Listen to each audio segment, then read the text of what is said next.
Chapter 1 Riches to Rubble. Maleficent and her associates gathered around the stone table in the center of Villain's Vale.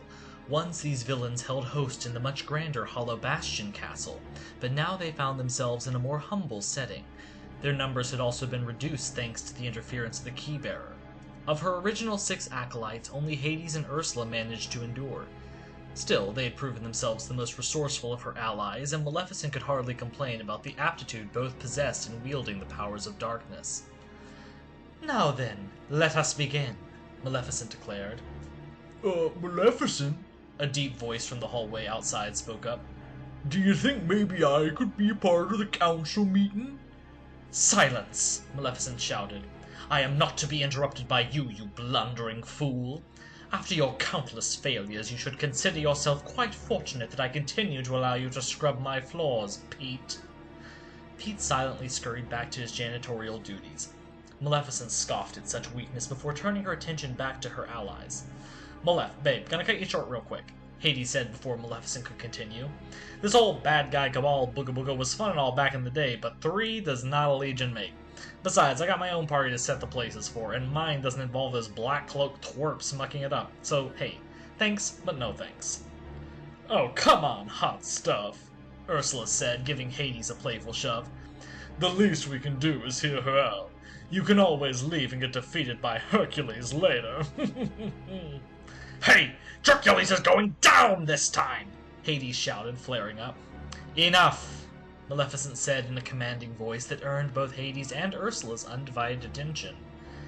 "It is true, our numbers are few, and the threat of Xehanort looms, but I have no intention of allowing myself to become irrelevant. Unfortunately, the old game is stacked against us. Trying to conquer the worlds like Xehanort will simply result in failure, or further enslavement of the old fool." "Yeah, good, fine, dramatic introduction," Hades said with a sigh. "Can we maybe cut to the chase here?" "Very well," Maleficent nodded. "Are you familiar with the Book of Prophecies?" Ursula shook her head, but Hades perked up at the mention of the book. "Babe, that thing was ancient when the Titans ruled Olympus," Hades said. "I always thought it was just a myth, but I mean, hey, I guess mythic lords of the dead shouldn't throw stones, eh?" Care to elaborate? Ursula asked. "The Book of Prophecies is an ancient tome with the power to transcribe events that have yet to transpire," Maleficent explained. "In addition, legend has it that the book can also conjure worlds and beings into existence." Sounds deliciously powerful. "So where do we find it?" "The book's been lost for eons," Hades explained. "Not even Zeus knows where to find it, and believe me, he looked. Didn't want that power to fall into the wrong hands." "Ah, but I have potentially found a clue to the book's whereabouts," Maleficent said. "The journal that insignificant insect, Jiminy Cricket, kept was utilized to create a world unto itself known as the Date Escape. 'Twas no mere illusion either. Such a power should be unfathomable, and yet there it was." "Yeah, we were stuck inside it," Pete's voice chimed in from the hall. Maleficent growled under her breath as a thunderbolt struck Pete, causing him to cry out in pain. "Yo!" "There's some connection between the journal and the Book of Prophecies," Maleficent declared. "There must be. Unfortunately, the king and his pitiful lackeys refuse to relinquish it to me, and that wretched cornerstone of light prevents my heartless from coming to my aid within that miserable castle." "Sounds like an operation that requires being sneaky," Ursula cooed. "No offense, but none of us are exactly what I'd call subtle," Hades said. "But hey, I might know a guy in another pantheon who could get the job done." Maleficent nodded. "Expanding our rank should be a priority as we—" 3 Shadow Heartless interrupted by manifesting in the center of the council room. Despite initially being taken back, Maleficent quickly responded with a wordless command for the Heartless to leave. However, they did not seem to be heeding her orders. The Heartless leaped forward to attack Maleficent, but she destroyed them each with a thunderbolt before they could reach her. "Why did they not heed my commands?" Maleficent pondered aloud. Maleficent dashed out to the balcony, and Ursula and Hades followed. Legions of heartless and nobodies alike emerged from the great maw and were flooding the base of the veil. On the ledge of the dark depths stood a cloaked figure whose very presence sent bolts of hot rage coursing through Maleficent's veins. Maleficent's form twirled about until it became a crackling will-o'-the-wisp that landed with an explosion of flames next to the cloaked figure. "I see your proclivity for pyrotechnics has not faded over time," Xemnas said.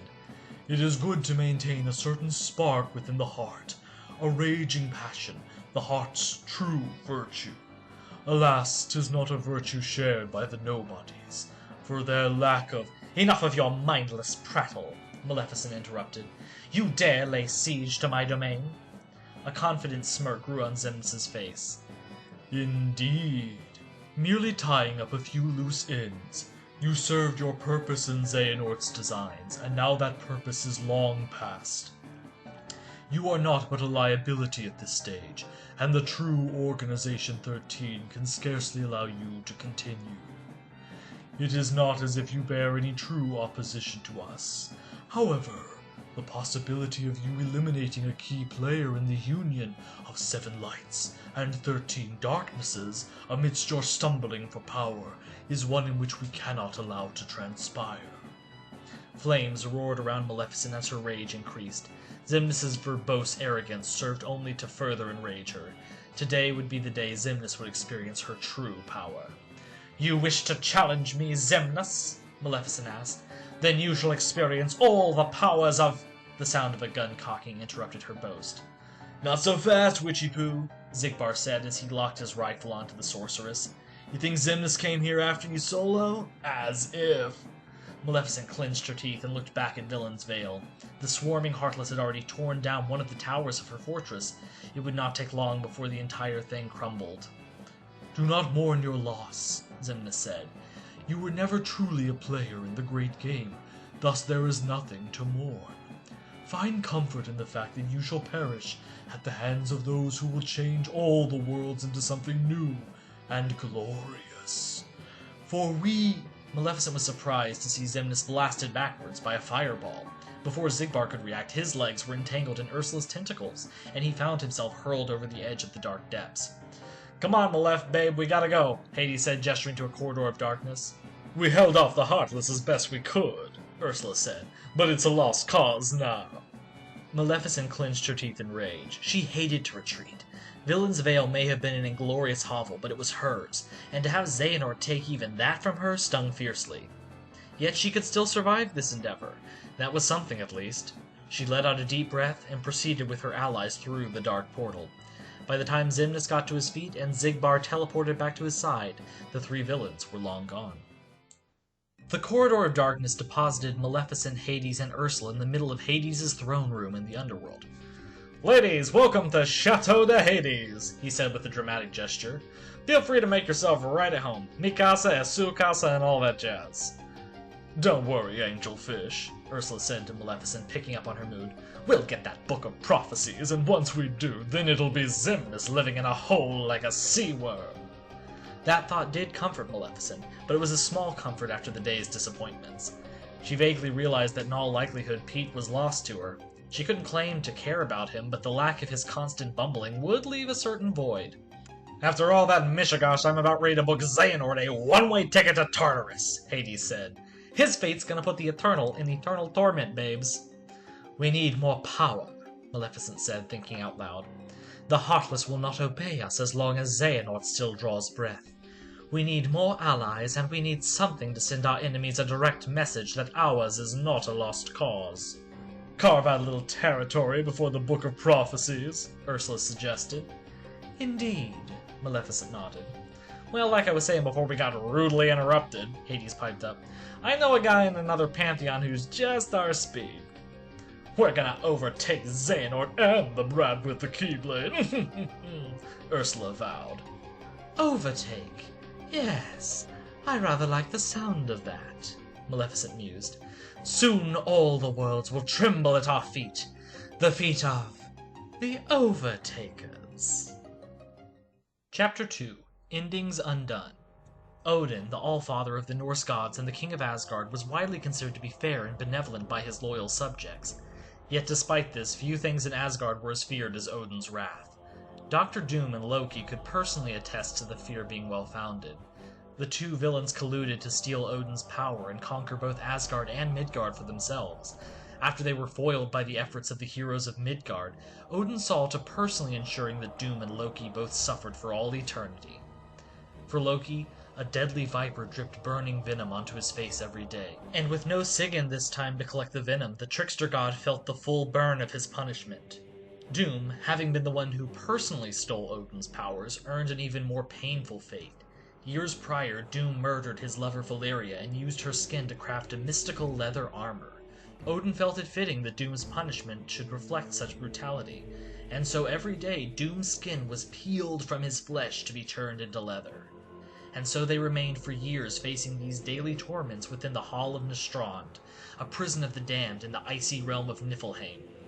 This was the state they were in when Hades and Maleficent arrived at Loki's altar of punishment. Sheesh, did Odin, not pay the heating bill? Hades asked, rubbing his arms to stay warm. I mean, hey, say what you will about Tartarus, at least we offer a tropical climate. Are you certain the Valkyrie will remain ignorant to our presence? Maleficent asked, not paying much mind to Hades' complaints. Hey, I told you, that fairy blood cocktail I whipped up keeps us on the down low, Hades answered. It's the giant spiders we have to worry about. That perimeter of fire will only do the trick for so long. Satisfied by that answer, Maleficent raised her staff above her head. From above, a bolt of lightning struck the venomous serpent. The snake wriggled and writhed in pain before falling limp and dead. The orb atop Maleficent's staff began to then glow a sickly green, and so too did the chains binding Loki.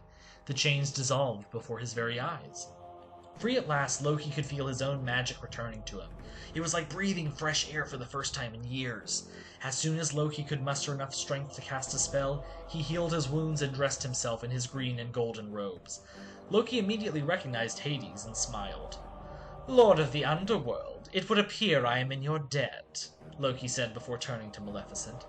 And to you as well, O great sorceress. Permit me to inquire as to your name, milady. I am Maleficent, the mistress of all evil, she answered, a proclivity I have heard you also share. I seek allies to aid in my conquest of all the worlds.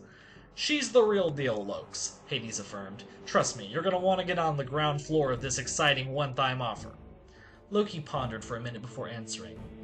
And how could I dare review my rescuers, though I do ask for your aid in freeing an associate of mine from this prison of the damned. Loki led the two over to the altar of Doom's punishment. The immense spiders responsible for flaying Doom alive each day immediately turned to attack the intruders. Hades and Maleficent battled the arachnids with fire and lightning, while Loki slipped past to help Doom. It did not take long before each and every spider was incinerated. Loki had healed Doom's skin and was currently helping him dress in the pieces of metal armor scattered across the floor. Hades and Maleficent went to approach the two, but Loki held up a hand to signal for them to stay back. Doom pulled his green cowl down to obstruct the view of his face. Clearly, whatever state Doom's face was in, he did not desire anyone other than Loki to gaze upon it. A metal mask materialized in Loki's hand. A pity Odin left your mask behind to spite you, Loki said as he helped slip the new mask into place. This one is not the same, but it shall serve its purpose well for now. Loki helped his associate to his feet, and Hades and Maleficent finally got a good look at the mirthless expression on Doom's metal mask. I take it you two are responsible for my freedom, Doom said. You have the gratitude of Dr. Victor von Doom. A pleasure, Dr. Doom, Maleficent nodded. I am Maleficent, and this is my associate Hades. Hades gave a little wave. It appears we both have dallied with gods of myth, Doom nodded. Loki briefly told me of your proposal, and I admit myself most intrigued. I would like to hear more of your plans, but perhaps that is best saved for a more pleasant environment. Quite so, Maleficent agreed as she summoned up a corridor of darkness. Proceed through. While Hades and Maleficent traveled to Niflheim, Ursula remained back in the underworld. She could certainly see why Hades despised the place so much. It was eternal boredom. The place was deader than dead. Ursula knew how to cheat death thanks to the powers of darkness, and she counted her blessings that she learned that magical talent before her encounter with Sora.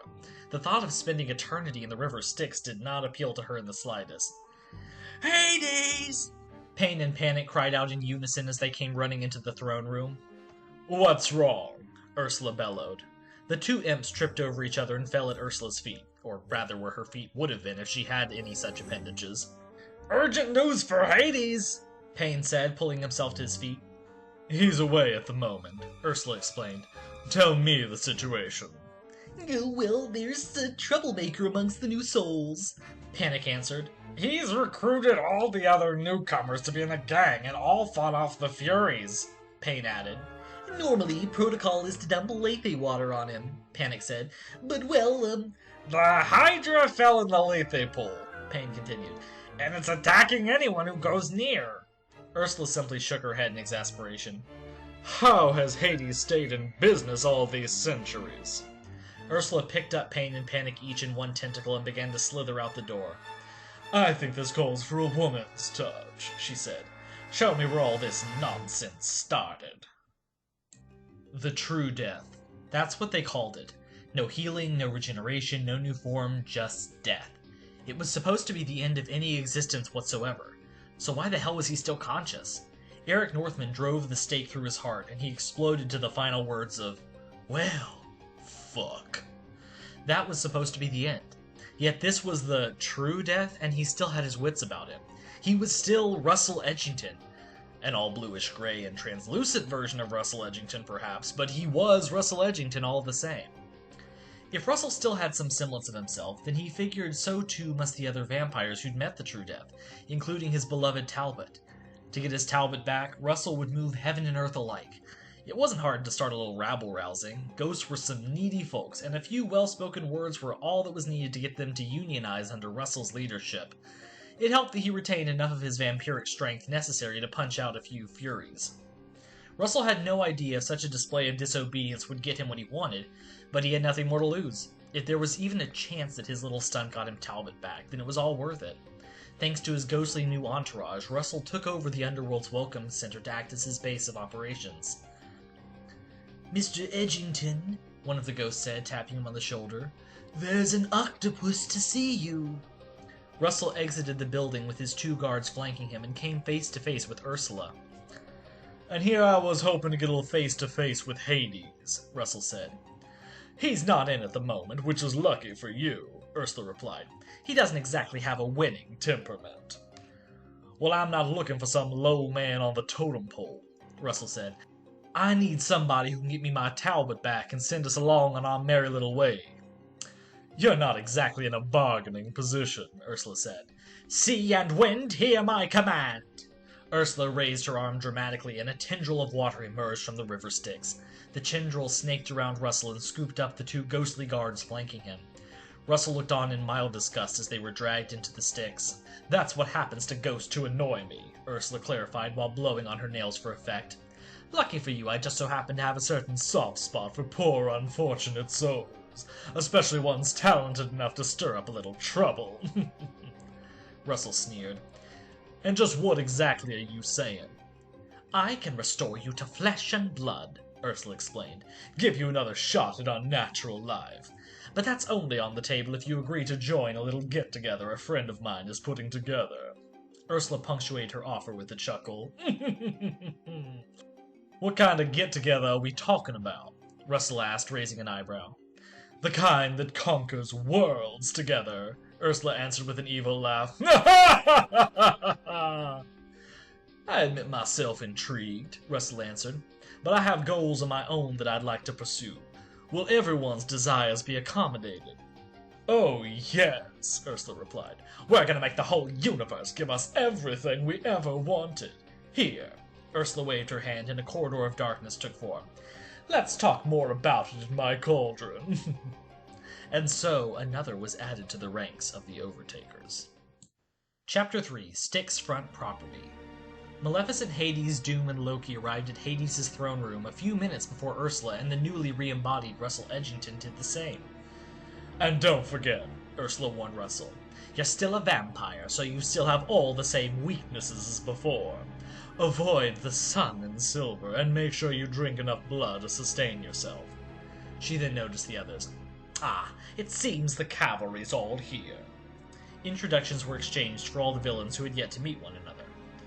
It appears our forces are coming together marvelously, Maleficent said with a grin, her current team almost helping to put Xehanort's recent attack out of her mind.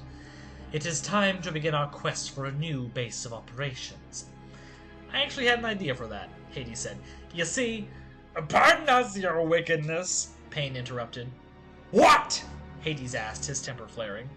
The unionized ghosts still aren't cooperating, Pain said, prematurely flinching. They've taken Karen's boat and won't give it back. Unionized ghost? Hades growled. And you didn't tell me? Pain in panic started weeping, bowing, and shape-shifting into amorphous blobs. We are slime! Worthless slime! Oh, I beg your pardon, Lord Hades, Russell chimed in. That union might be my fault. I may have organized them to get the attention of the lovely Ursula here. You did what? Hades said, positively fuming. You are gonna fix this ASAP or you're getting dumped in Tartarus for all eternity! Oh, and I just signed off on this new hot poker for the Furies to use. It goes in, then it fans out with a razor disc, getting hotter and hotter by the second. The latest and greatest in torture techniques. And we're all very happy to accommodate your more excruciating fears if that's not painful enough for you. As delightfully kinky as that all sounds, I'm more than happy to clean up my mess, Russell said. Hades clutched Russell's shoulder, and in a plume of smoke the two reappeared before a crowd of souls carrying picket signs demanding better conditions. Who's in charge here? Hades shouted at the crowd. The terrified ghosts all pointed at Russell. Hades glared at Russell in quiet anger. In my defense, I haven't been running anything the past hour, Russell said. So true, a woman's soul said as she approached the two. Since our badass vampire got cold-ass feet, I've been running the show. This ain't the first time I've led a revolution from the basement. Russell sighed. Hello, Fish. Only my friends call me Fish, she warned, pointing a long, perfectly manicured nail in Russell's face. And I don't stay friends with little bitches who abandon their friends. Fish Mooney was a mid-tier crime boss in Gotham City with aspirations of being on top. However, she was soundly bested in her grab for power and later found herself turned into a cuttlefish DNA hybrid monster feared by all of Gotham. She tried to conquer all of Gotham with an army of metahuman monsters. You really can't blame a girl for trying. Before she was slain at the hands of a drugged-up lunatic. She ended up here in the underworld and worked as Russell's second-in-command once he started unionizing the ghosts. This is all very cute, but hey, I don't got time for this, Hades said, fireballs materializing in his hands. Time to feel the burn. Hades, wait a minute, Russell interrupted. I think maybe Miss Mooney might be of some use to our little Overtakers Club. Oh, no, Hades said. We are not becoming a halfway house for wayward souls. This is not the Merv Griffin show, and I'm not going, you get a resurrection, and you get a resurrection, everybody gets resurrections. The souls all began to cheer, hearing Hades say that. I said not, you idiots, not! N-O-T! Hades shouted at them. Jeez Louise, learn to listen to more than just what you want to hear. She's very intelligent and talented, Russell argued. Without her, this whole union thing will be a distant memory for you. Great, perfect, then I'll just kill her, Hades said. Thanks for the help, Russell, Fish said sarcastically. Look, I don't know what these moron souls are after aside from maybe some better sleeping arrangements, but I had plans back in Gotham. I was going to bring the city to its knees or burn it to the ground. The fires in Hades' hands subsided. Really? Huh, you don't say. You know, I do kind of like your spunk, Fishy. Maybe you are Overtaker material. That's our little world-conquering group, Russell added. I'm a recent addition myself. Color me interested, Fish said. But I doubt I'll be of much help as a simple ghost. Right, yeah, fine, resurrection, Hades said with a sigh as he snapped his fingers to summon up a magical contract. Sign, date, and initial everywhere next to a big X. Fish did so, and the contract disappeared right away. Red energy surged in Hades' hands, creating a glow that contrasted greatly with the blue and gray aesthetic of Hades and the surrounding area. Bada bing, bada boom! He then released the red energy, and it began to swirl around Fish like a serpent coiling around its prey. As the energy swirled, her human body began to manifest. No longer was she a mere phantom of her previous self. Now she was truly Fish Mooney once more. After returning to the throne room with Fish and handling quick introductions, the Overtakers returned to the matter at hand, a new base of operations. Hades had a solution in mind. Persephone's mansion would do. It's not like she was using it anymore thanks to Bolt Boy. Mr. High and Mighty wouldn't even let the little old Lord of the Dead ever have anything good going for him. So what if Hades kidnapped her? He built her a mansion on the banks of the Styx in prime underworld real estate, which, by the way, was not cheap. Still, the whole shotgun wedding plan didn't pan out, so the mansion was dead. Than the rest of the kingdom. It was the perfect place to keep the other 6 Overtakers. Welcome to Overtaker Manor, Hades said dramatically. It's got everything we could possibly need for world conquest. It will suffice as a temporary solution, Maleficent said stoically as she went to claim the master bedroom. Hades sneered. You're welcome. Russell pulled out his cell phone. Can we connect to the internet down here? Yeah, of course. Was just about to go over the mansion deets, Hades said. Payne, panic, what's the Wi-Fi password? Password? Payne asked, confused. Did you 2 idiots get the Wi-Fi for the mansion? Hades growled, tongues of orange flame flickering amidst the blue in preparation. Of course we did, Panic nodded. I have the Wi-Fi right here, your despicableness. Sitting in Panic's palm was a human eyeball, presumably taken from the corpse of some dead wife. Oi, Buns, oi. Hades rolled his eyes. This isn't right, is it? Payne asked fearfully. What do you think? Hades shouted as he unleashed a barrage of flames on top of Payne and Panic, who ran out of the room in agony. And don't come back until you fix this! Hades shouted after them before turning back to his 5 new associates. So sorry about that, folks. The imps couldn't do one thing right if their souls depended on it, which, incidentally, is exactly what yours depend on. So don't trash my house, capiche? And let's make things clear first and foremost. The bar is set pretty low. You limbo under the bar, you go into Tartarus. What was I talking about again? Oh, right, Wi-Fi. Yeah, no internet in the mansion just yet. We'll fix that ASAP. In the meantime, don't try to connect to the Tartarus servers. My new eternal torment for millennials is eternal buffering. Nice, huh? You might be able to sponge off Elysian's connection if you stand close enough to it. I don't know, make do. Anyway, just sit back, relax, and socialize for now. We'll get this shindig rolling whenever Malef decides to. Hades vanished in a plume of smoke, presumably back to his palace until such a time as he was needed, leaving Ursula, Doom, Loki, Russell, and Fish to explore their new home. Russell made his way to the kitchen. He was ravenously hungry, and aside from Fish and Doom, there were no human bodies for him to drain down in the underworld. He knew it was a slim possibility that he'd find anything in the kitchen to sustain himself, but he figured it was worth a shot. To his surprise, he found a couple gallons of blood in the refrigerator. A note was left next to it. Courtesy of the Torture Masters of Tartarus. Hope this is good for you. Signed, Hades. Russell poured himself a glass and stuck it in the microwave. Blood was never truly satisfying unless it came directly from a living thing, but this would do for now. While he was waiting on it to warm up, Russell took out his phone. With no internet connection, he occupied himself by looking at his camera roll. Russell's phone was filled with photos of him and Steve Newland from over the past few weeks prior to Russell's death. Russell smiled to himself, remembering each and every one of their outings. Steve was a very young, newly made vampire, and he made Russell feel young and exciting again. It was like how things were with Talbot when they first started out. Steve made Russell's world open up again. But that couldn't compare to nearly 700 years of marriage to Talbot, could it? Russell told himself that it shouldn't, that new love couldn't hold a candle to a love cultivated over centuries.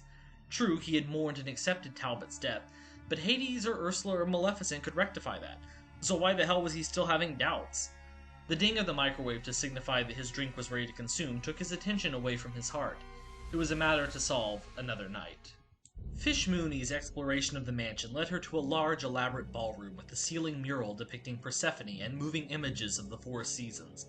Clearly Hades was rather smitten with this girl if he went to the trouble of including an elaborate ballroom in this place. The dancing area in Fish's nightclub wasn't even a quarter the size of this monstrosity of a ballroom. The sound of something slithering across the floor behind her put Fish on edge. She whirled around with the metal pin of her brooch held out like a shiv. Relax, Angel Fish. Keep your scales on, Ursula said. It's only me. Can't be too careful, Fish said, lowering her weapon. This place is creepy. I know. I love it. Ursula chuckled. So, you like to dance? I like it fine if I have something nice to dance to, Fish answered. I used to run a nightclub back in Gotham City, and let me tell you, I could put all those fools to shame on that dance floor. Well, I can't exactly dance in this form, Ursula said. Tentacles don't make for good dancing feet. Then again, Lightning bolts appeared in Ursula's hands as she began to chant. Mascara, tiara, ye winds of the tropics appear! Fish Mooney felt a gust of wind circling the room. Ursula wasn't kidding when she called herself a witch. Catharsis lavaris et quam manicurus mutato me here! Right before Fish's eyes, Ursula seemed to deflate. The purple hue to her skin faded, and her hair grew out long and black. After a minute, no longer was a heavy-set octopus standing before Fish, but rather a beautiful human woman dressed in navy gowns.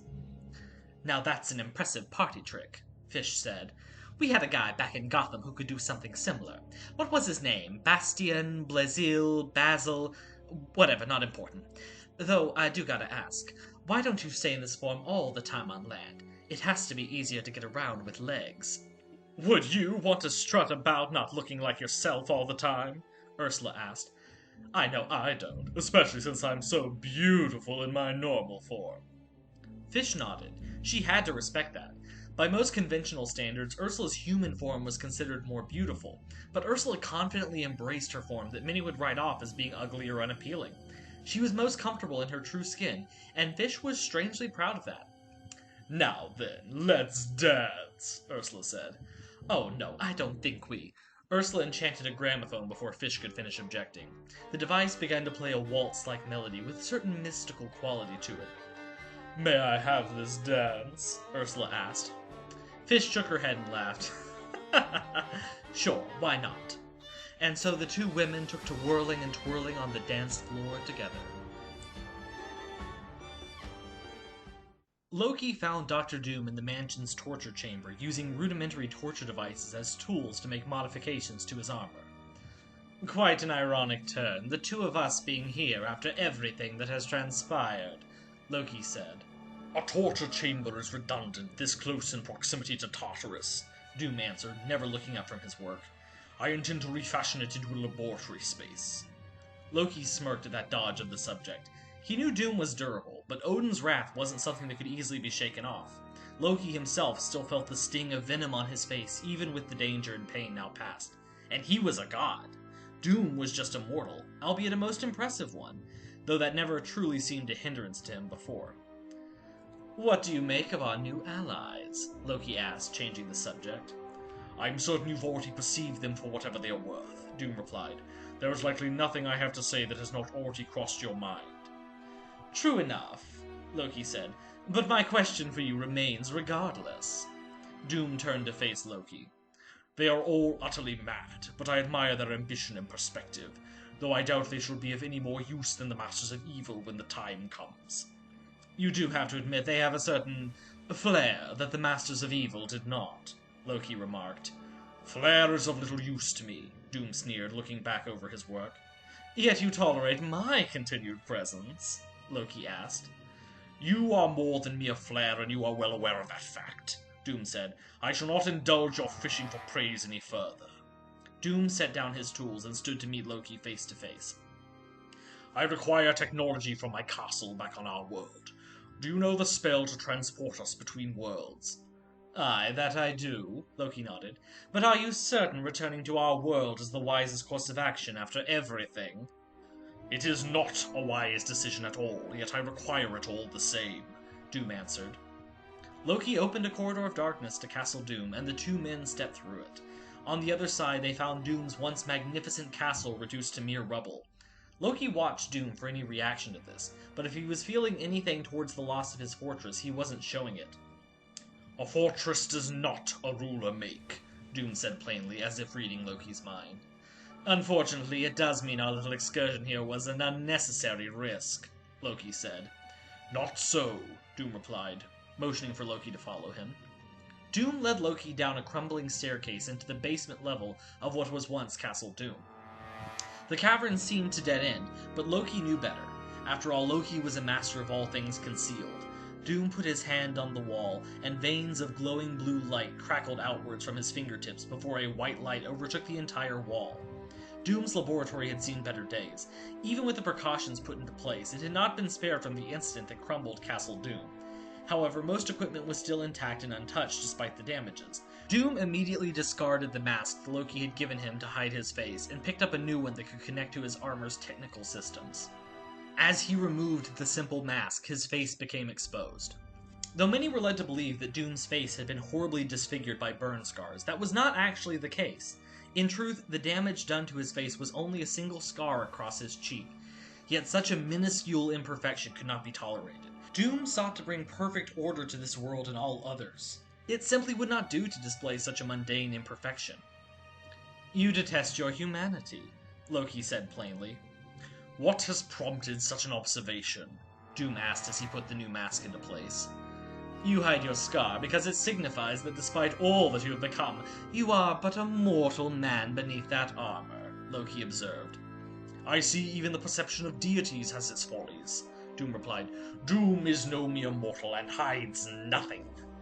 "I am the god of lies, Doom," Loki said. "I know a lie when I hear one." Doom scoffed. Ugh, I have little interest in you further prying into my affairs. Loki dropped the subject, but he knew he was right. He'd clearly struck a nerve, even if he couldn't see the twitch of Doom's face beneath the mask. He and Doom were more alike than Doom would ever admit, after all. The master bedroom had a spacious master bathroom attached with a large clawfoot tub that easily had enough space for two. Maleficent drew herself a hot bath to unwind after recent events. She removed her horn headdress as she disrobed, exposing her short black hair.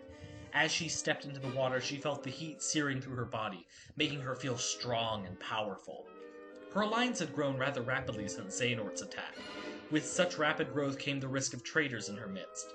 She trusted Hades and Ursula, and both Russell and Fish Mooney had been resurrected under contractual stipulations. Loki and Dr. Doom could prove one day to be untrustworthy. She resolved to keep a close eye on both of them until she was certain they would not betray her. Still, she was pleased with how her overtakers were coming together. She now had a team of 6 devious and creative minds at her disposal. Including herself, she had an equal number to match the 7 princesses of Heart. But numbers alone did not make them a force to be reckoned with, and Xehanort's Organization 13 was still larger. They needed to establish a foothold of power quickly. A mere mansion in Hades' realm would not do for the long term, no matter how comfortable it may be. It was time for her overtakers to start living up to their name.